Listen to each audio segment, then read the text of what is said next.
Good afternoon. My name is Asher Shea, and I'm here to talk about the relationship between a person's sense of hearing and balance. There's actually a very strong and effective relationship. Over 30 million Americans have experienced a balance and hearing disorder. The two systems work together.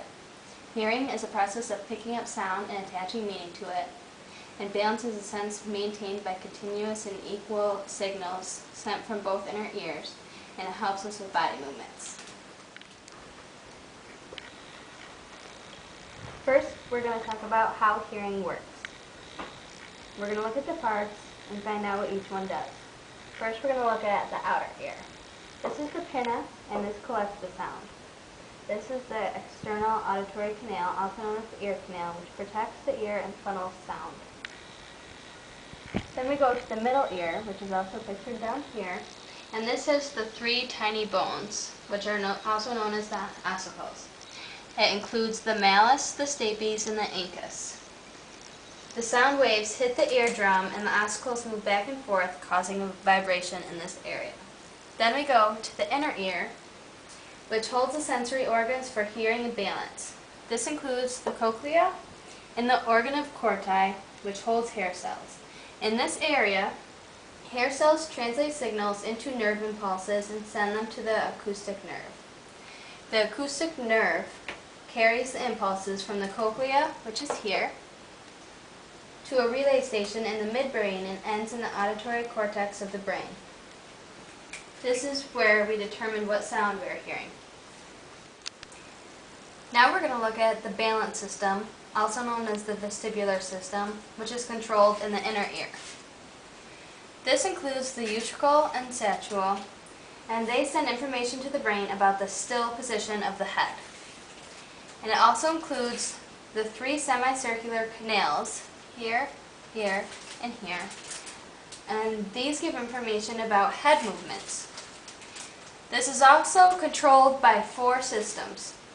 The inner ear monitors directions, the eyes monitors location and direction of movement, the brain is the main processing center, and the spinal cord is the upholding of balance. Balance allows us to walk and run, and it relies on many other systems, and especially hearing. The second main topic that we're going to talk about is the economical and stimulating relationship that hearing and balance have. Hearing impairment sets off equilibrium, which creates balance disorders. Over 2 million people have experienced dizziness and imbalance.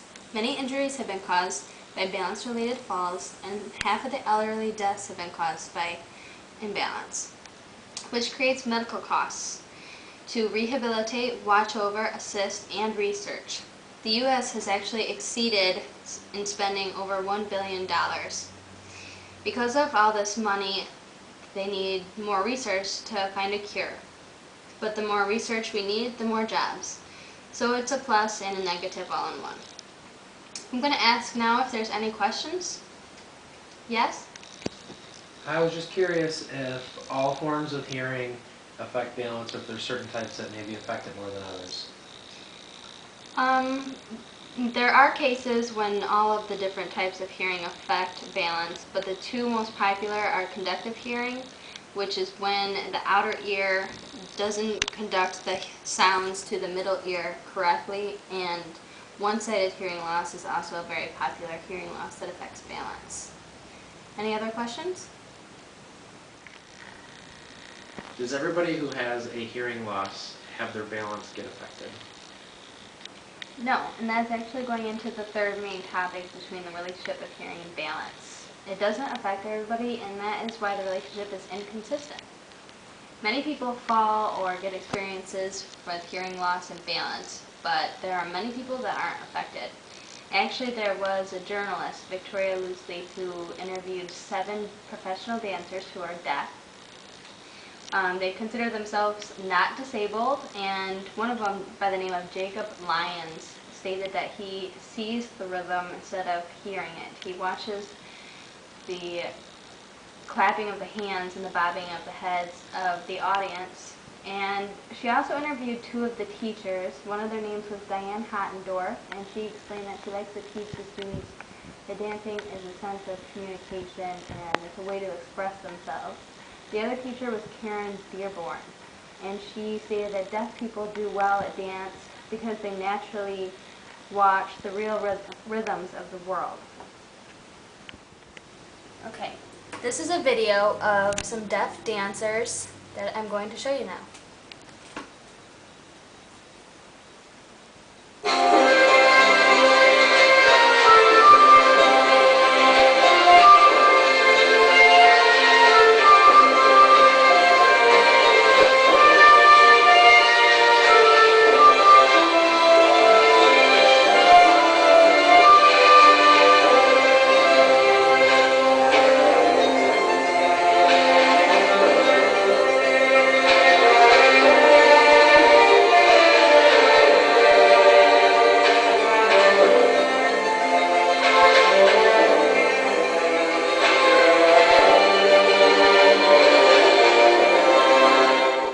Last main topic that we're going to talk about with hearing balance is how it needs more research. It's a very common problem, and there have been many studies done, but there haven't been enough questions that have been answered to explain the true relationship between the two.